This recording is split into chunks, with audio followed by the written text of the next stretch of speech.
qui me surprend le plus dans le monde de l'assurance, c'est la complexité du domaine. Les choses vont tellement vite, les exigences sont tellement élevées qu'on ne peut pas arriver à atteindre un objectif tout seul. Julia Morlec, conseillère principale en projet d'affaires. Si je résume le rôle d'analyse d'affaires, c'est d'être un peu un agent de liaison entre les différentes parties prenantes d'une organisation pour essayer d'identifier des problématiques d'affaires et de proposer des recommandations pour aider l'organisation ou la composante à atteindre ses objectifs. La moitié des tâches, c'est beaucoup en groupe. Il faut parler à des gens, il faut aller chercher de l'information, il faut essayer de comprendre les problématiques. Et puis une autre partie, on est à son bureau, puis on essaye de réfléchir, de regrouper toute l'information qu'on a reçue, puis de ressortir des solutions. Je travaille principalement avec les gens de mon équipe, donc les gens de la rémunération, mais je travaille aussi beaucoup avec les gens d'autres secteurs. Donc c'est travailler avec des personnes variées, qui occupent des fonctions variées, qui ont des personnalités variées, des intérêts variés.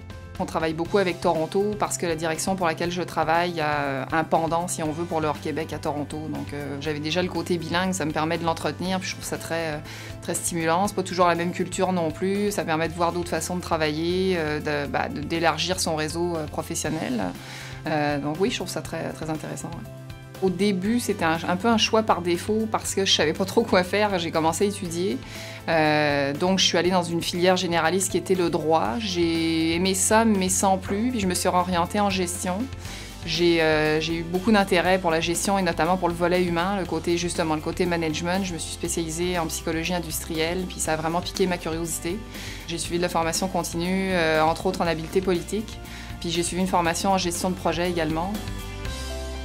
Du côté intellectuel, évidemment, analyse d'affaires, analyse, capacité une bonne rigueur, capacité de synthèse, habileté de communication écrite, orale.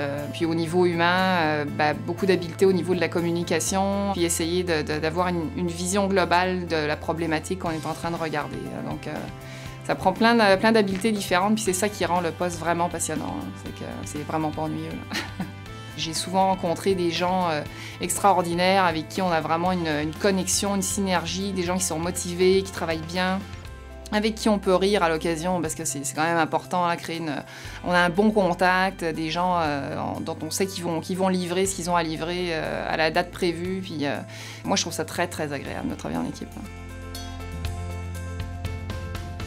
Mes passions personnelles tournent beaucoup autour de l'humain. Qu'est-ce qui rend les gens heureux? Qu'est-ce qui rend les gens malheureux? Ça a toujours été quelque chose un questionnement que j'ai depuis toute petite là, et que j'ai appris à développer avec le temps. Donc j'ai beaucoup de loisirs, on va dire, qui tournent autour de ça. J'ai un intérêt marqué pour la psychologie. Évidemment, tout ce qui touche au bonheur, c'est à la fois physique et mental. Là. Donc tout le volet santé, hygiène de vie, alimentation, gestion du stress, exercice, méditation.